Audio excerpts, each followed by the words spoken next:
Welcome back, everyone, to yet another episode of Talks with Toe. Today, I'm joined once again by, I guess, veterans of the podcast at this point, Jack and Josh. How you guys doing? I'm doing well. Guess you've had Josh on twice already, right? So Yeah, yeah. I'm doing well too.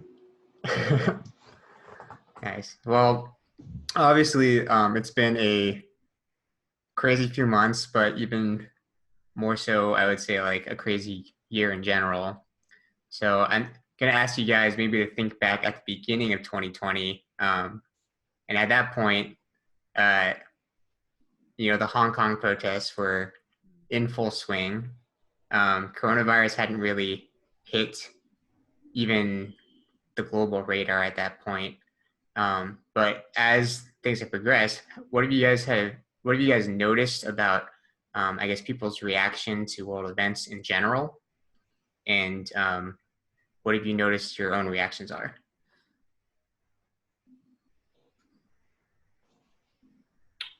well, one thing that I also remember from the early parts of 2020 is you had the grad student protests over cost of living and just more local to the UC context. And I thought back then when the coronavirus hit that it was really interesting and sad in a sense that it's easy for things to get co-opted by bigger things, and then you put all your effort into getting attention drawn to a particular issue, and then outside of your control suddenly there's a global pandemic, and like those sorts of considerations completely fall by the wayside, or at least they stop being the thing in the discourse. So it was very interesting to me to see how much the discourse was co-opted by this one topic. um, Rightfully so, I suppose, since it's something that no one has really experienced in about 100 years. This sort of level of invasion by something that's not even noticeable and physical in the way that disasters and wars are.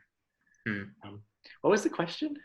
I guess like what have you guys noticed general reactions to unexpected global events? There's a lot of events that have happened in the past. We could name off any list of them, but at least for me, I've noticed that people have a couple like key reactions that seem to be uniform in how they react to all these events.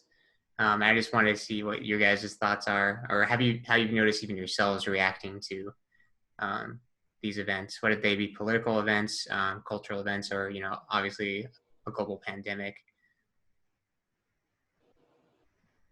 Um, hmm. So when the pandemic hits, I was thinking of like people like really rushing to buy toilet papers and stuff like that. So like people were like panicking about that kind of stuff. And then I remember like just the Albertson down the street from UCI. There's like a good month that toilet papers and hand sanitizers or like soap of that kind of stuff is being sold out for like a good month. So like people are definitely panicking over that kind of stuff, and people are panicking over a very basic toiletry, which is toilet paper. Um, when they probably some people doesn't have enough, but some people do have enough. But people are just raging over it.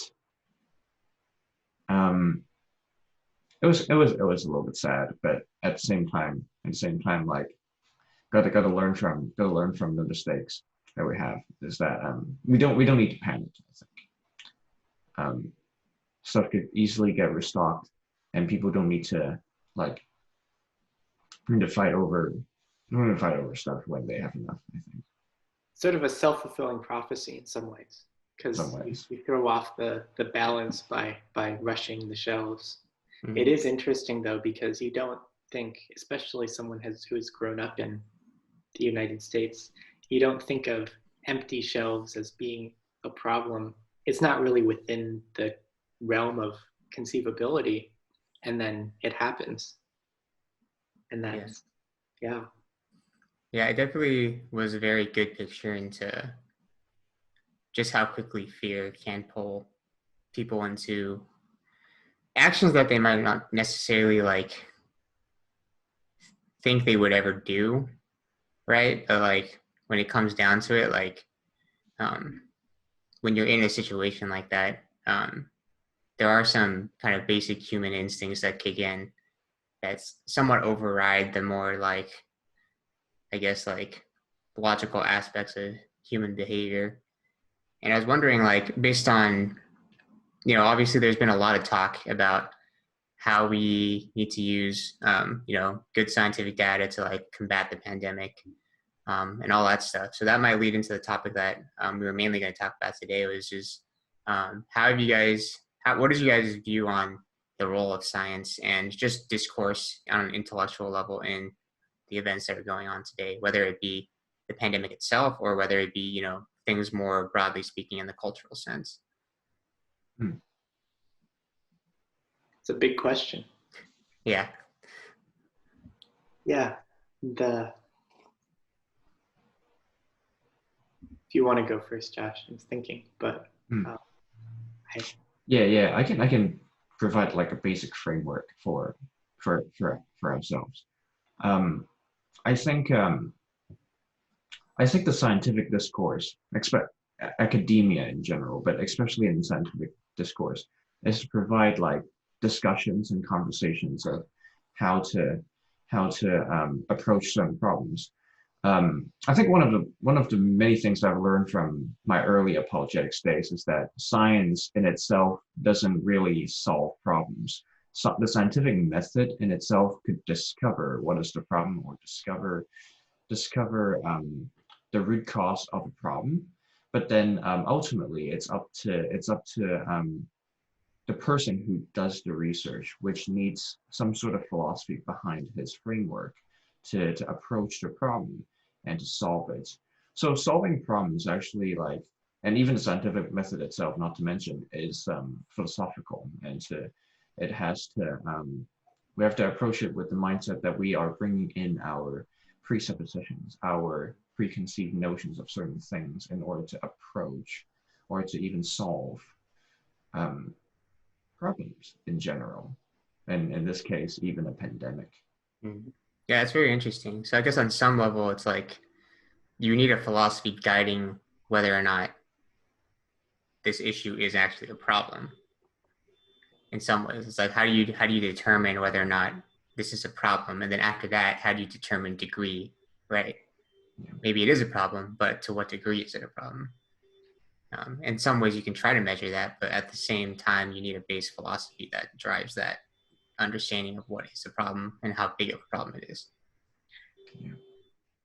To push you on that a little bit, Josh, I'm curious, like as a follow-up, like what do you think were the sort of values driving, like how do you think, I guess, how does that get cashed out in the scientific community over the past couple of months with coronavirus? Like what do you think that they did I guess, since we're all kind of somewhat tuned into the scientific community, do you think that we did a good job of, I mean, I guess I don't, like by this sort of presuppositional lens, like do you think that it exposed flaws in our thinking, or do you think that it validated some parts of our thinking as sort of a scientific community, assuming that the scientific community's thinking can be kind of like, aggregate, talked about in aggregate?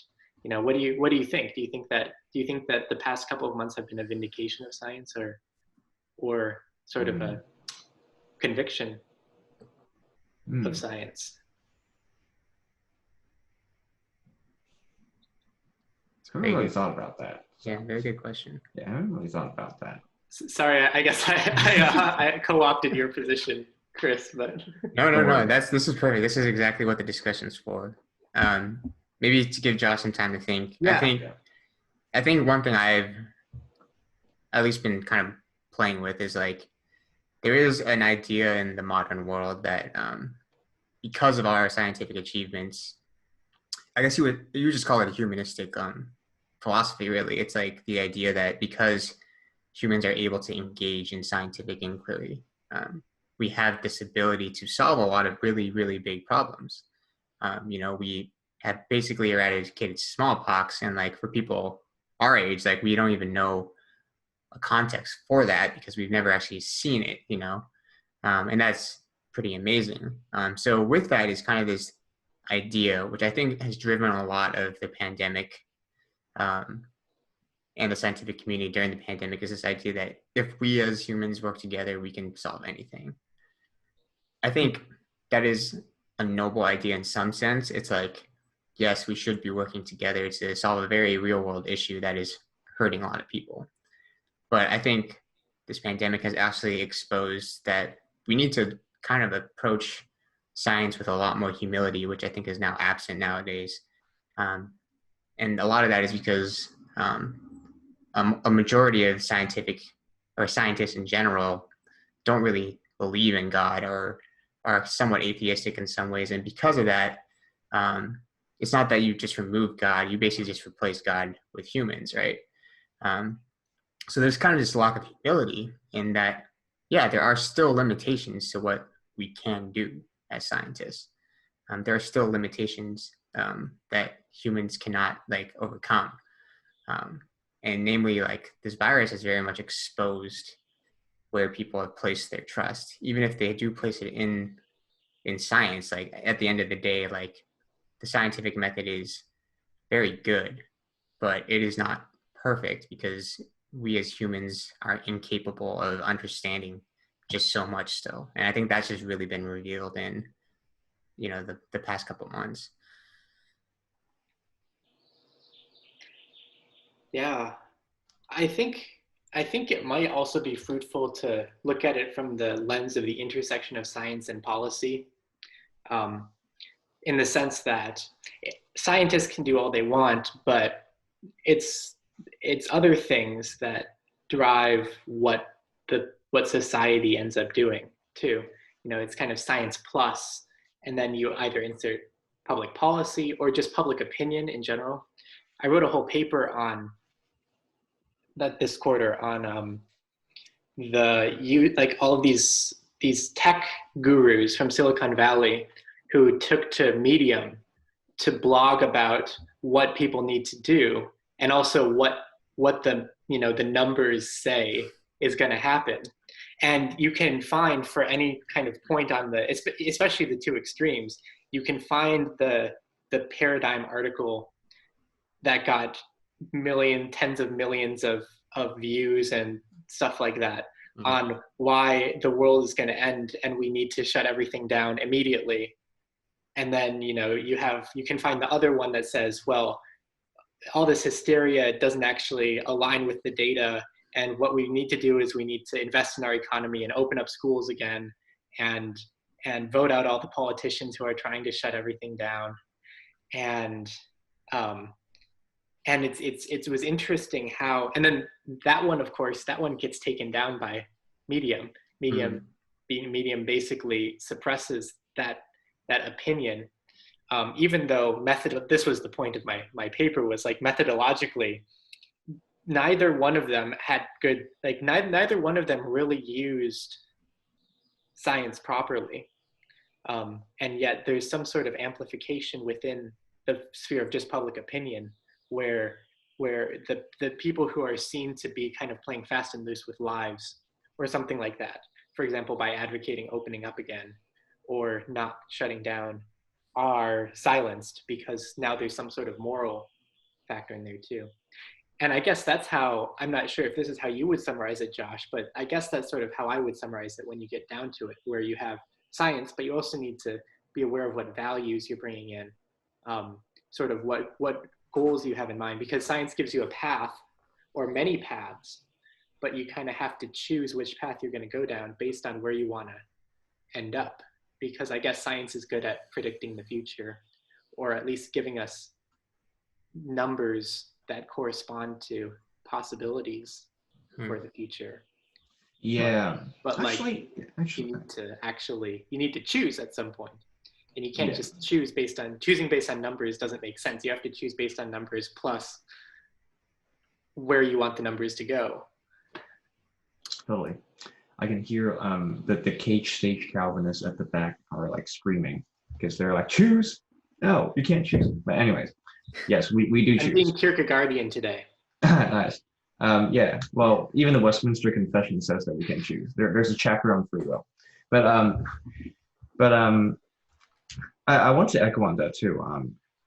We at some point like we do have to choose, and we also there are presuppositions, as both you and I say, that we bring into the table, and we are making decisions based on these presuppositions involved, and also the numbers, the data that we have from scientific research or meta-analyses. Um, one of the things that I think I remember from freshman year when I was still at UC Santa Cruz, one of my classmates says that you can't fake data or the data doesn't lie. Hmm. Um, I find that even back then, like I realized that's not true. Data, you could fake data, first of all, and it's very common nowadays that scientists actually fake their data, as evidence in the supposedly revolutionary research of the God particle. The data was fabricated, and then but also, even if your data is real, you can still draw conclusions from it based on your presuppositions, so that you can advance certain agenda that you have in mind, with the numbers, even if the numbers seemingly does not favor favor your position. You just need to work out some wording, or like use some mental gymnastics to make it work. And people need to realize that, I think. And I think yes, this pandemic definitely kind of makes it more fleshed out in that sense. Yeah. And on the data thing too, you also had the case where in the early months, the main source of data we had was from China on what was happening in Hubei, and the the sort of the sort of data that we had probably it was limited in its scope, but it also probably wasn't very good, just because as things come out, it turns out that there were plenty of problems with how the Chinese government was responding to it and how they were tabulating. Like if you turn people away from a hospital, does that suddenly not count as cases? And there are sort of, I'm not super clear on all of the details, but talking even with someone in my class who was from Wuhan, like there are all sorts of problems with, it's early May, we need to be making these decisions, and all that we have to go on is this seems to work by the officially reported data. These sorts of things seem to do something in Hubei, and also Italy is really looking really bad, and we don't want to be like Italy. And it was off of those two data sets that the world decided to form its policy and form its opinions. Yeah. I think it's like the old mantra. It's like garbage in, garbage out, right? That's what my dad would always say, at least. It's like you have some base assumptions about data. But as a scientist, I think it's very dangerous to assume your data is always good, or at least 100% good, right? Because you're always going to have some sort of confounding factor, some sort of noise, more broadly speaking. Yeah. And a large part of science is just how do you handle that? How do you account for that? And when it comes to the pandemic itself, like I think, yeah, there were a lot of glaring issues about how how governments responded, because China has never been very forthcoming about statistics about anything really. And at the same time, like that was what drove the majority of the World Health Organization's recommendations to other countries. So that in itself is somewhat an issue, but at the same time, the problem still obviously existed. It's just to what degree again. But I think it's interesting to talk about that because when you guys comes to, like you're saying, the policy that drives these decisions, a lot of that at the fundamental level begins to ignore the numbers, I think, at least from what I've noticed, even in the United States, like a lot of these policy issues at a certain point become highly emotional rather than highly logical. And I think emotion has its place. There is a legitimate concern for people's emotional health, but at the same time, it needs to be balanced by the logical side of things. So I'm interested to maybe ask Josh more pointedly about this. Like, being from Hong Kong originally, you kind of sit in this interesting position where you're, I guess, colloquially speaking, between the East and the West in a lot of regards, right? But how have you seen that play into how policy is driven? Oof. I see. I see that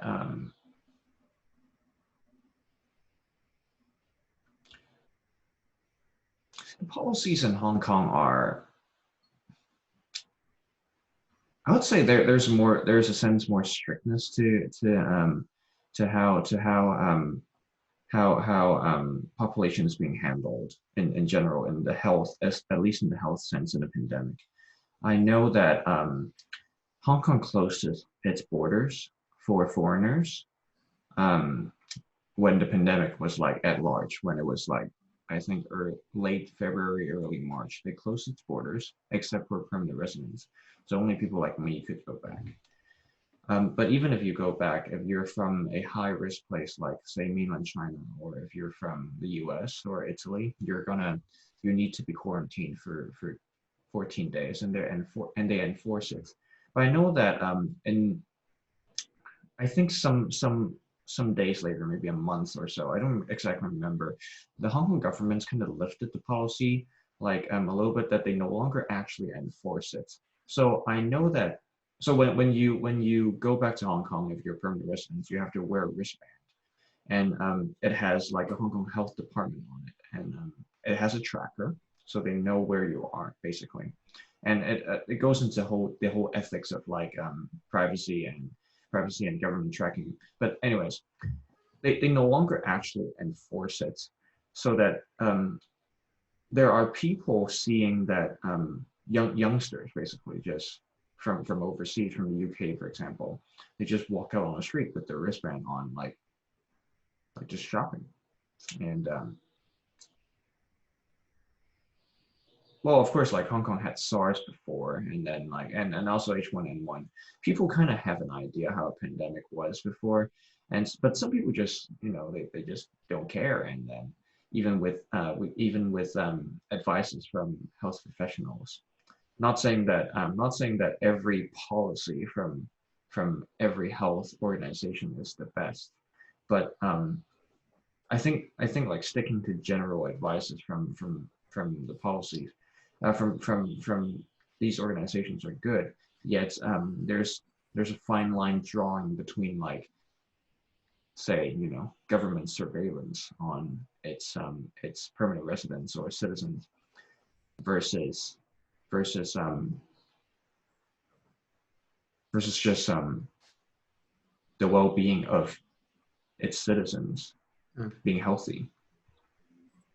Yeah, Jack, do you have any thoughts about that? I guess from the American perspective. It's been my observation since the beginning. I don't really know, not really, except for the fact that it's conceivable to me, for example, that China could just eradicate coronavirus because you have different conceptions of what government is allowed to do to its citizens. And in the United States, it's harder for the government, perhaps rightly so, but it really is just harder for the government to do things, even compared to some European countries, given what sort of protections are afforded to us in our Constitution. And I don't have any further comment other than that's interesting, sort of. And it makes you wonder on both sides whether this is something really good that we should be thankful for, or some people I'm sure think, well, it's kind of too bad that the government couldn't do more faster and in a more unified way, instead of leaving it up to states to kind of do things here and there, and ultimately doing nothing more than giving stern warnings. Um, but it's interesting, the sort of thing that goes on in Hong Kong. It seems fairly mild in the sense of, well, you're getting tracked for a couple of weeks. And you already kind of chose that because you went back to the country. You know, you moved, you traveled across the border. But that sort of thing would raise a lot of red flags, I think, in the American context. Yes, Mhm. totally. Yeah, that's definitely true. I think it's interesting to see like well, I guess we could maybe talk about like just philosophies driving like that idea in itself. The idea of um, I guess broadly speaking in American lingo would be, limited government versus, um, you know, government that's heavily involved in your everyday life and policy. And obviously in the American sense, and Josh, maybe you can later talk about the Hong Kong view of this, but in the American sense, like the entire founding of the American country was precisely because of that issue from a like kind of a philosophical standpoint. It's like at what point does government intervene too heavily that it prevents everyday citizens from going about their lives in a fruitful manner? And I think because of that, it is very deeply ingrained in the American history and also just in the American psyche, which is like why we have this disparate stances even within states.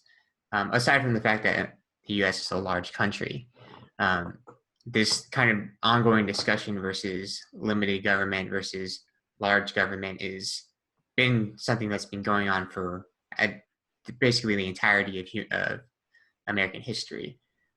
Even going back to the Civil War, that in itself was definitely on one hand about slavery, but on the other hand about the power of and the role of the government. And I think prior to that, like the federal government writ large was not necessarily as involved within the local state level, but after the Civil War, like um, we kind of had this enforcement of like, okay, this is the federal government does have the power to keep states within these boundaries and confines. So that's an interesting discussion. We can maybe go there and just the philosophies behind that. Yeah, I suppose sort of stereotypically this falls into the right-left dichotomy in politics. I mean, in the United States, the right-left maybe is not quite so far and extreme compared to in some countries that really do have far-right parties or far-left parties. It seems like in some ways I wish we were talking more about that question, the question of limited government, the question of sort of the idea of rights that prevent government from, because I guess a corollary to limited government is there's something that's preventing governments from encroaching indefinitely sort of on us, and that's our rights or something like that. It seems like a lot of it has fallen, especially even within sort of the right-left divide. It seems like a lot of it has fallen down to the use of two metrics to define how well we're doing. So on the right, a lot of people talk about the economic impact of policies and shutdowns and stuff like that. And on the left, a lot of people talk about the like the human life impact or number of lives saved or stuff like that. And that to me, I guess if you're making public policy, those are a couple of the main metrics by which you can judge how well a policy is working. But to me, it seems to have distracted a lot from talk about rights in favor of basically just talking about sort of a utilitarian, well, we have certain policies we can implement, and then we have certain ways of judging these policies. And because we want to mainly focus on saving lives, we'll just measure it based on well, how many lives do we save?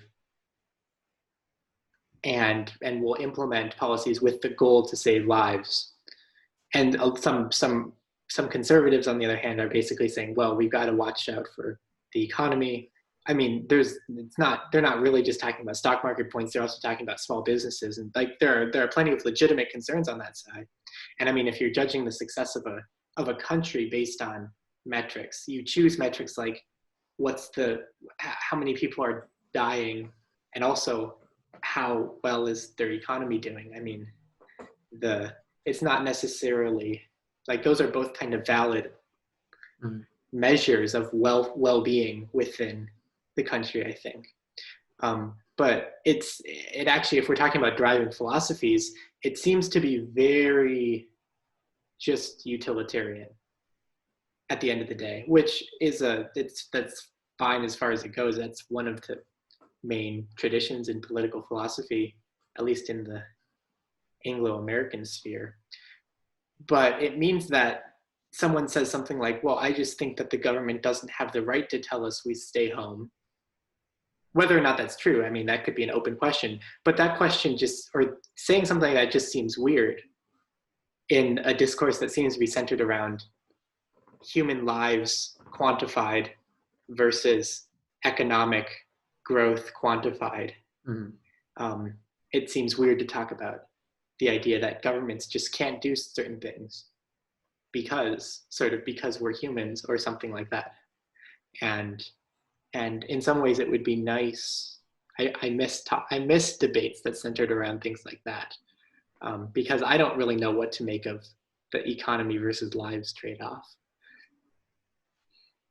Right. I mean, because those two metrics are not like mutually exclusive too. And I think what we've seen is, especially in the policy and the political sphere, it's like there's this very large attempt on both sides to kind of like completely separate those two issues as if they're like, somehow independent of each other. But, lives lost does mean impact on the economy. Right. Economy loss also means impact on people's livelihood. Like, do you save people from, the pandemic only to deliver them into poverty? Like, that's a very important question that needs to be asked. And like, obviously that is a very large problem in itself. And it's not to say that like lives are unimportant or the economy is unimportant. It's just that the discussion on those metrics really kind of misses the overarching point of like, okay, like given the resources that we have, and also given the philosophies that drive these policies, at what point is the government able to step in and not encroach on people's rights, and to which point do we temporarily allow that before removing that right again in a temporary fashion? Like, that's not even a discussion that happens at all. Right? So, Josh, from your perspective, how do you see these philosophies, I guess, playing into this? I think first of all, I think we need to acknowledge that Hong Kong Basic Law is more founded in conjunction between like a set of like Chinese, basically Confucius, Buddhist, and also Taoist kind of government structure in the first place, but also with British in conjunction with British laws and British philosophies. I was kind of scanning through the Hong Kong Basic Laws right now. You see stuff like freedom of speech. It exists on there. It says like you can have freedom of speech. Now I'm not familiar with how much degree of freedom of speech in Britain that you have, because I'm aware that in places like Canada, for example, you can be fined for what is known as hate speech. That to some people, like for example, like Stephen Crowder or something, even though I don't agree with everything that he says, but Stephen Crowder would say that is not free speech, and I agree. I do not know how much extent of free speech you have in the UK, But in Hong Kong, you at least lawfully, you will not get thrown in jail for saying something. Except I think today that that's not the case anymore. You can get thrown in jail for protesting, for for um, for speaking against um, the central government or something like that. Um, but needless to say,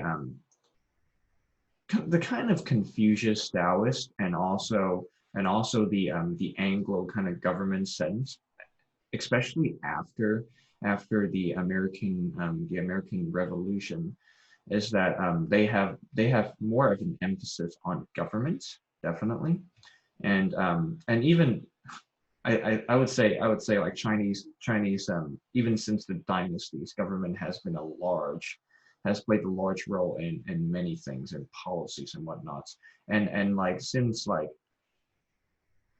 ever since the dynasties, um, China hasn't really respected the rights of people, since you got you got basically an emperor ruling over all people, and he says whatever he wants, and he enacts whatever he wants.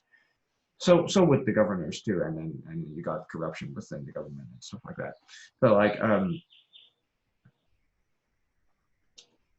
but even within the Western sphere and the Eastern sphere of like philosophies combining together, it's still government plays a huge role in policies and lawmaking.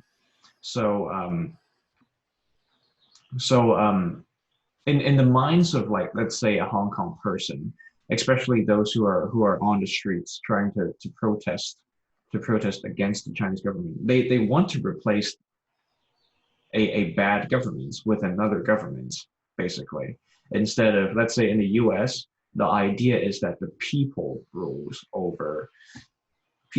at least like revolutionarily speaking. You want the people to rule over the land, and then you have, let's say, a small government, at least in a conservative sense, that that they kind of just manage certain things, such as like diplomatic affairs, or like civil civil civil legislation or whatnot. But in terms of just self autonomy, that is very emphasized. But in China, in the Chinese, and even in, I would say, Hong Kong context, even though some Hong Kong people, they would like to say that they're very westernized, I would say that, like, the linger of the need of a government is still there, regardless if you're influenced by Britain or by ancient Chinese culture. Yeah, that's a very interesting point. I think that at least now, maybe speaking more broadly about protests in general, there is also that discussion going on with everything that's happening with the George Floyd protests, and also now the Capitol Hill Autonomous Zone thing that's happening in Seattle. I don't know if you guys know about that, but there is this discussion at what point does a protest um, stop becoming a protest about people's rights and people's ability to speak out against the government, and at what point does it become people's attempt to replace the government with their own government? That might be an interesting topic to talk about. Do you guys have any thoughts on that, and how you've seen protests play out? Maybe some issues that have arisen in also the American protests. I could think of a couple, but I kind of want to let you guys think about that. That's an interesting way of phrasing it. I guess that, like, that is an interesting way of phrasing the question about these protests. The whole, at what point does it become about replacing government? Or in the case of Chaz, maybe even like seceding, or something like that, war for independence. One thing is that when I first saw all these protests happening, you wonder what happened to the previous whole idea of, if you don't stay home, you're killing people, right? Because now, I mean, this wasn't like we were out of the woods on the COVID front. In fact, the numbers have just been increasing kind of as we reopen and stuff like that. And yet now we were sick and tired of staying home. And now if you're staying home, you're not helping the cause of justice, and stuff like that. And it's interesting that it took someone getting killed to bring people out protesting about the government and the government's use of force, right? When the government has been trying to, essentially has been encroaching on, has been using force to keep businesses closed, keep people off the streets and stuff like that for the past few months. And yet you make fun of the people who protest, because there were people who were protesting the government shutting down everything.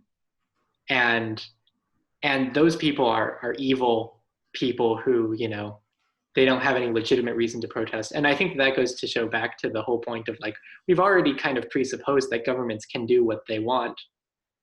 Now is the question is just how do we balance the utilities of different government policies? And now that suddenly the government is actively taking lives or something like that, now suddenly that's the point where it's too far. Is, oh yes, cops strangling Black people on the street. Like now we're allowed to protest the government, but government forcing a small business out of business, that's not something that's worth protesting, And that's the thing that has been puzzling me in how I'm trying to process the public reaction to things and all sorts of stuff like that. Yeah, I think, this is not my original thought. I'm pretty sure this comes from maybe I'm pretty sure a lot of people on the more conservative side of things have kind of been saying this for a long time, especially like Ben Shapiro. But it seems like there is a larger driving philosophy on like what is okay to protest and what is not okay to protest. And like the best way to describe it is like the church of woke or the religion of wokeness, right? So like it's just that idea is like in some ways it makes sense that if you have a largely, at least in the American context, a largely post-Christian society that has largely slowly replaced the older institutions of the Protestant church, more broadly speaking, with secularism. I think there was this assumption, especially within the scientific and academic field, that like, and this is kind of like the Nietzsche idea that's like that God is dead. But I think what we're seeing now is just the evidence that it's not that you have just removed God or the church or the state and it just is a void space now. It has just kind of been filled in with this other more subtle religion of like wokeness or social justice that is kind of driving a large reaction to how events unfold. And like the biggest thing I've noticed is just like social media has amplified this into a sense of like it has become a tool that you can basically cudgel people into line. Like it's almost like pharisaical in some ways. It's like there is this like group of people, but now they're somewhat anonymous, but somewhat have a large influence throughout the society that is basically saying this is what you can say and support and this is how you should do it. So on one hand, like hate speech is bad, right? You can't say things that are hateful. But on the other hand, with these protests, if you stay inside, silence is also violence. So it's like, it's this weird thing. It's like, well, if on one hand hate speech is violence and also silence is violence, what does that mean? That leaves you just the option of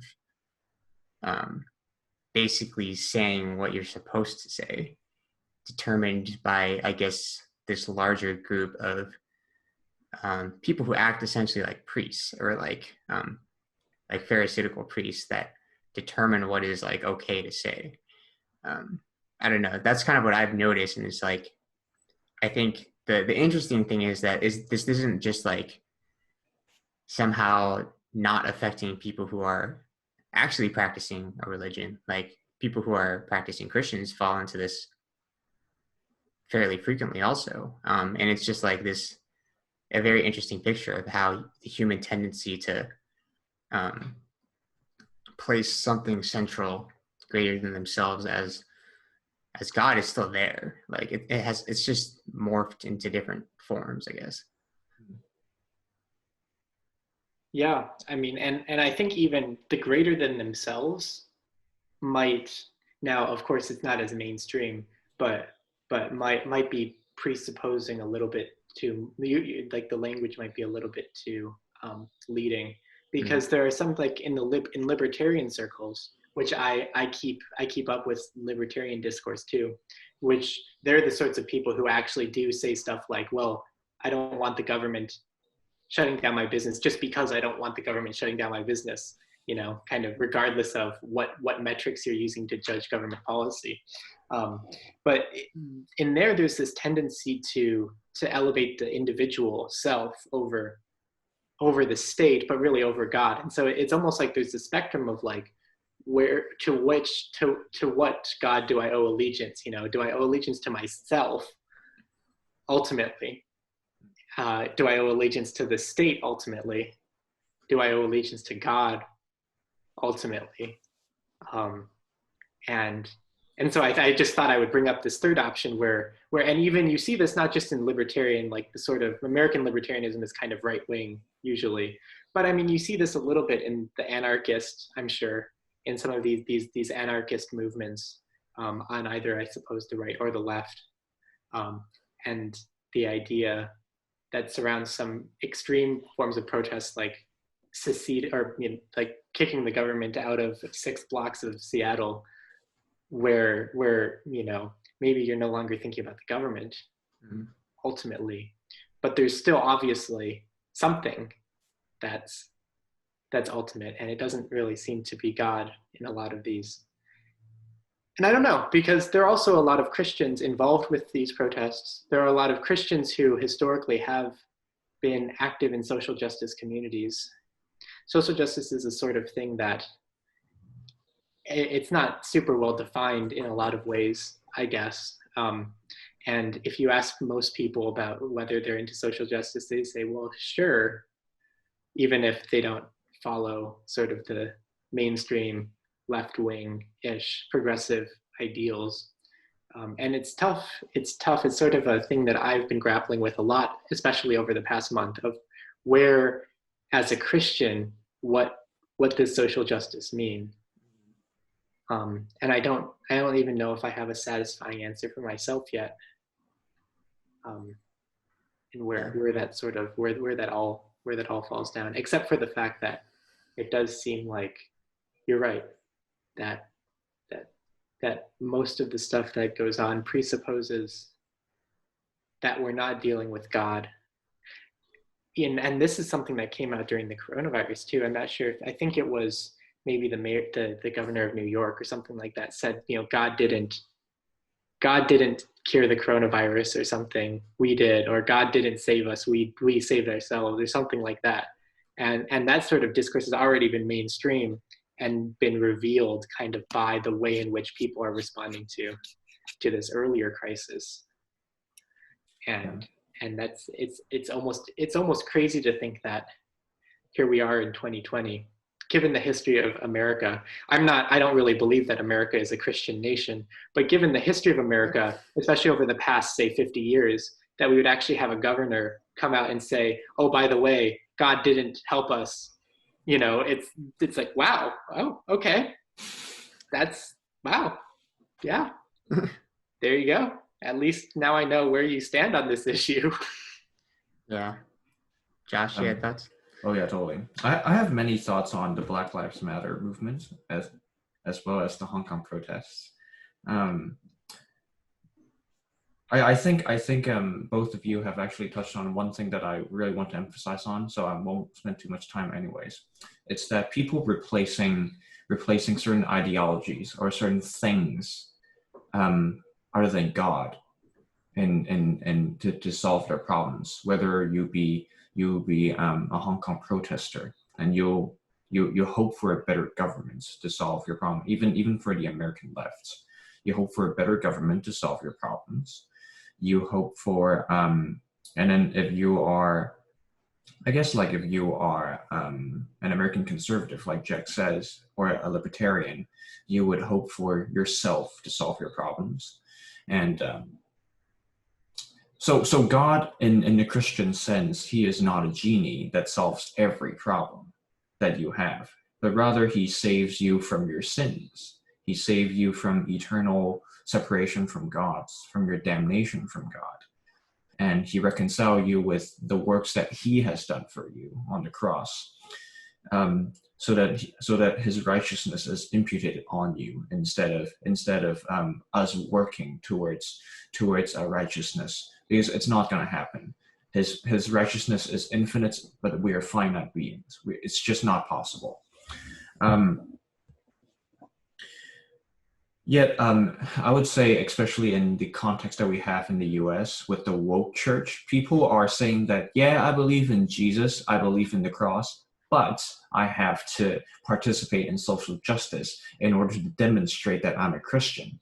Now here's the thing. Like Jack says, social justice is not very well defined, I think, especially even in the US, but I think globally speaking, it's not very well defined. What do we mean by social justice exactly? Doesn't mean that we have to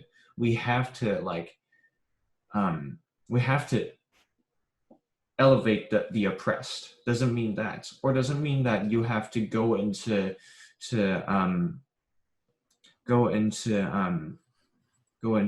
very oppressed countries like North Korea and liberate them. That could also be social justice, but then if you are against imperialism or like some sort of militaristic like invasion, you can't do that.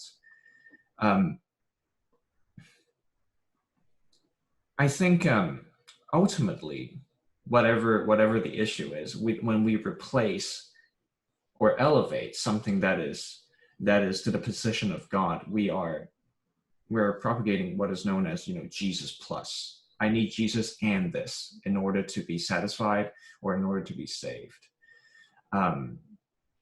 The Bible doesn't say that. The Bible says grace alone through faith alone.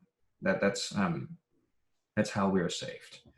Of course, like, do I care about the oppression of, say, African Americans? Of course I care about that. Are there injustice in the world? Yes. But I don't think we are to use the government or to use our own righteousness to achieve those things. But really, it's through the gospel that God is going to make everything right in the end, and we put faith in him. Yeah, I think maybe to play like the counterpoint, from at least what I've heard from people who are our age, who are professing Christians, their argument would probably be something along the lines of like, well, the church has stood by for too long and done nothing, and we should be doing something to address the issues of oppression, right? So that is a very common, I think, stance from people, and I think it's understandable. I don't know if I personally entirely agree with that. There are elements of it I do agree with, which is that as a Christian, we should be called to do justice to those around us as much as possible. I think the sense I get when people say that, though, is that there is this idea that by an individual doing that the church at large is not fulfilling its duty. If the church at large is not supporting some sort of political movement or something like that. So maybe that's a question to pose to you. Like, do you guys think that the church has a duty or a role in addressing these social issues? And do you think the church has stood by and done nothing in the past?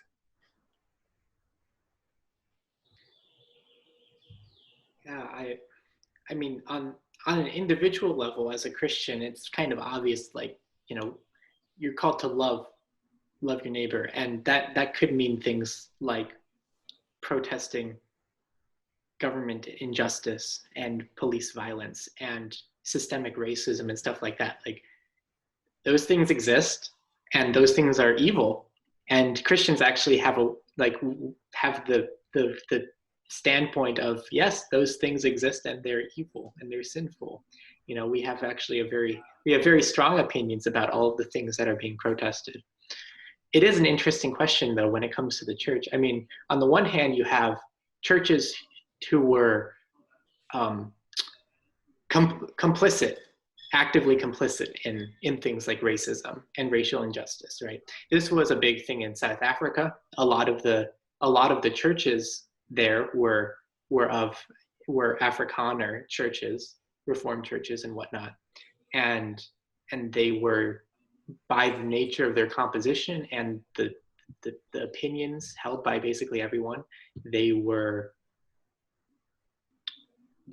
highly complicit in apartheid. I mean, the church was one of the forces involved in sustaining the apartheid regime, and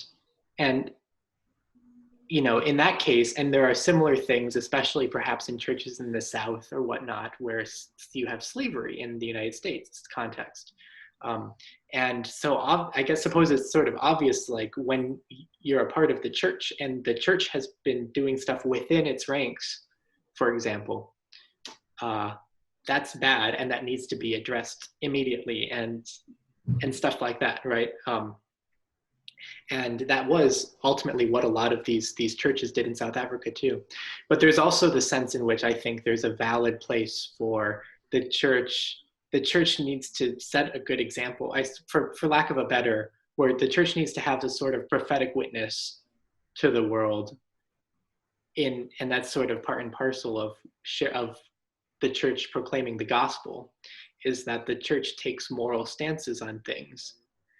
And it is interesting too, in the context of South Africa, the church had a very strong weapon to wield in ending the era of apartheid, and that was by declaring apartheid to be heretical, and basically saying this isn't Christian, this is anti-Christian, this is non-Christian, this is actively sinful, and that played a role in dismantling that social system, simply because the church is a part of the social system in a certain way. It has certain privileges, but it's a part of the social context that its members reside in.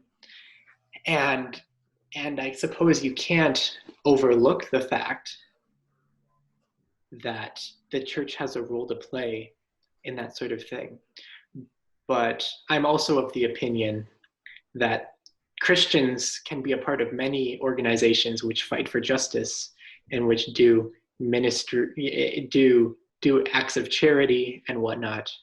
But the church as an organization is a limited and spiritual order, or whatever. I'm not sure what word best fits that institution. And that the purview of the church is really, as the church is preaching the gospel. And so I think, at least in the two ways that I described, of dealing internally with racism, for example, putting, say you have an office, or you have a police officer who commits some injustice, and this is a big, it's like, say one of the people involved with the Floyd killing was a member of my church. Well, I would say we might want to consider putting that person under church discipline, because that's a thing that the church does, is when someone's seems to be living in unrepentant sin, you have ways of dealing with those sorts of things internally, so to speak, of like, you need to change your ways, or you're not just sinful in the sense that we're all repentant sinners who struggle with sin, but you seem to be living in an unrepentant sin of racism leading to violence, sort of thing, right? And then also the whole idea of it's okay for the church to issue statements or something, I suppose, something of that sort, of to model by its own character and by what it says about the world, that yes, things are bad, injustice is injustice, and God holds all men accountable, both in the future judgment, but also even Christ is, Revelation 1, the ruler of the kings on earth. That God holds everyone accountable, even governments in this political order, for the injustices committed. That's sort of the outline I would give personally. Josh? Yeah, I have something to add to that. I actually pretty much agree with Jack on that. Like we there are injustice in the world, and I think churches, if they are truly abide by the word of God, even I think in the first century church, there are injustices of like persecuting Christians. Paul and Peter and the other apostles didn't say that you cannot stand up for yourself. In fact, they say give a reasonable account for your faith, even in midst of persecution. So there's no problem with that. But I think there's a pitfall. There's a pitfall for churches today that they say if you don't align with our political agenda, if you don't align with our views, we'll treat you differently. We'll treat you as if you're a second class. You're a second class congregant member. That happened. I won't name the church, but it happened. I know that happened to someone very dear to me, and I think this is what we call partiality. It's a sin, and just because someone doesn't align with, say, some of our views of something, we shouldn't discriminate them, or we should not. The church should not discriminate them. The presbytery should not discriminate them. But as Second Timothy, I think Second Timothy, I could be wrong, but Second Timothy says, gently tell them, gently have a conversation with them in hopes that the Lord would grant repentance to them, or something along the lines of that. And also, one thing that you mentioned earlier, Chris, I don't remember now. Never mind. Yeah, I think everything you guys said, I definitely agree with. Also, I think my concern is I have seen somewhat of a on both sides, like of the focus on the disagreements within beliefs become more paramount than the focus on the agreement of who Christ is, or what the gospel is in general, right? To the point where it can be very dangerous when having conversations with fellow believers, where if you disagree with, a certain stance on an issue, like to what degree, these protests are justified, just as a broad like example, that can very quickly become conflated with you're not following Jesus correctly. And I think that's something that all of us, myself included, we need to be very wary about. Because I think regardless of whether or not we agree with all the tenets of Black Lives Matter, I think it's important to, like Jack was saying, focus on the fact that the primary purpose of the church still being here on earth is not necessarily for us to enact our will upon society. I think it's very easy for both sides of issues to do that. And I think the primary goal for us is to point to a better way, right? A better person in who Christ is. So I think we need to have more discussions like we're having right now with fellow believers, especially, and also with non-believers, obviously. But I think right now the social media atmosphere has created this inability for people to sit down and have a face-to-face conversation, even within the church. And to me, that seems to be a bigger problem than, like, obviously, I'm not discounting the fact that there is injustice that has happened in our country, specifically in the United States. But it is also very difficult to, I guess, approach unity if you cannot focus on the things that are primary and common, or even agree on that. So Yeah, yeah, and I would add too, just not just pointing Christ. I mean, that's holistically the summary, but also the calling out sin, I think, is an important part of the Christian witness, and it's something that Christians don't always do with charity, and it's something that the world often criticizes Christians for doing.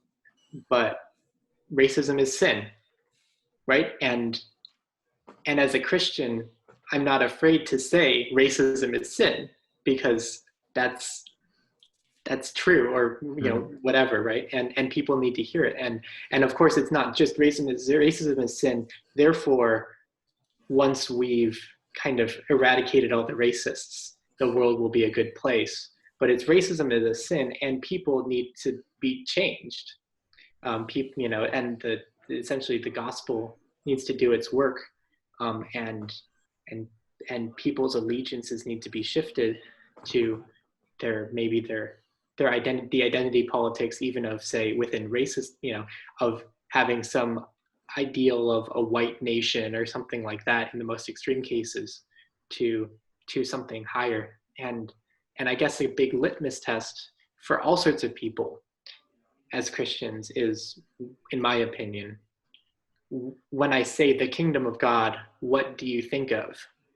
Because a lot of conservatives think of the ideal of the American political order, and George Washington singing at the end of the musical Hamilton that it's written in the Bible that every man will live under his own fig tree and in his own vineyard, and that's the kingdom of God.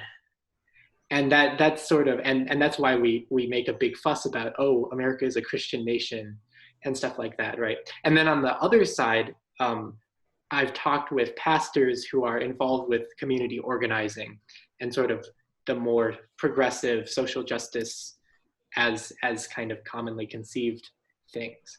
And they look at the end of Revelation with the multitude of people from every tongue, tribe, nation, and they say, this is what I'm aiming at when I protest and march out on the street. And that too, I think, subverts the actual message of the kingdom of God, which is something that transcends eliminating, it transcends putting body cameras on police officers or restoring one nation under God to the Pledge of Allegiance, or anything on all sorts of different political fronts. And as Christians, I think it is important that we agree on the issues of the kingdom first, because that will trickle down into and shape how we talk about all of these other things. Yeah, just like Jesus said, seek first the kingdom of God, and all these things would be added to you. I definitely agree with Jack. Seek first the kingdom of God. Of course, it's in the Bible. I have to agree with it. But not only that, people also need to realize the root problem of the social injustice, or like government injustice, or even just problems that we have in general, is founded in our sinful nature. As Romans says, all have sinned and fallen short from the glory of God. Racism is sin, but deep down we need to deal with the problem within, which is sin, but not just to implement policies to eradicate the problem of racism. And even I would say a word to those of like the woke movements, especially woke Christians. We'll never be woke enough. You're a Christian. You'll never be woke enough. you can be woke about social justice. You can be woke about how bad the government is, but you will never be woke enough for the left, for they would say that you are still a homophobic, you're a bigot. You don't allow, if you're really following what the Bible says, you won't allow for homosexual marriage. You won't support for that. But the left, they would say, if you're woke, you would allow for that, and you have to abandon your biblical convictions for that. So you'll never be woke enough. As the prophet Isaiah says in Isaiah 46, our good deeds are like filthy rags. Our good deeds are like polluted garments. We cannot please God with our good works unless we are first saved by him. And I think that's a more important issue than anything else right now. Yeah, I think that might be a good place to end it. Thank you guys for being involved in just this discussion.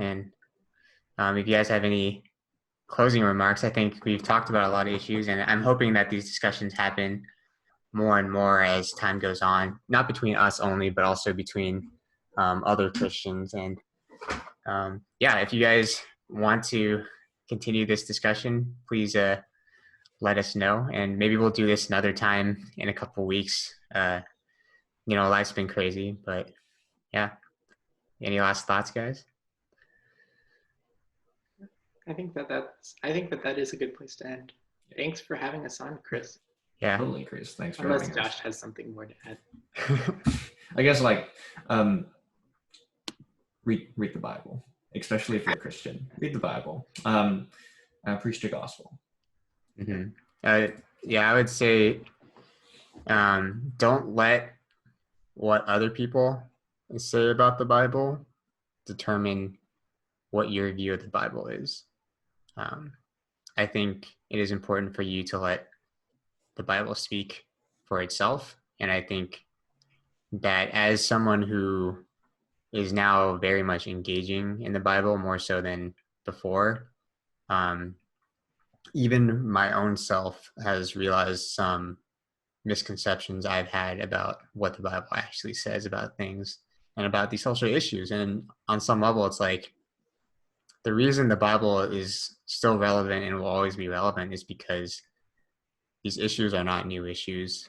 And I think sometimes we can believe that we are somehow moving forward human society by solving this great big issue with a new solution, but the solution has always been there and the problem has always been the same. So, and that's wisdom right out of the Bible too. Nothing's new under the sun. Ecclesiastes 1, what has been also will be. There is nothing Yes. new under the sun. Yeah. All right. Thank you, guys.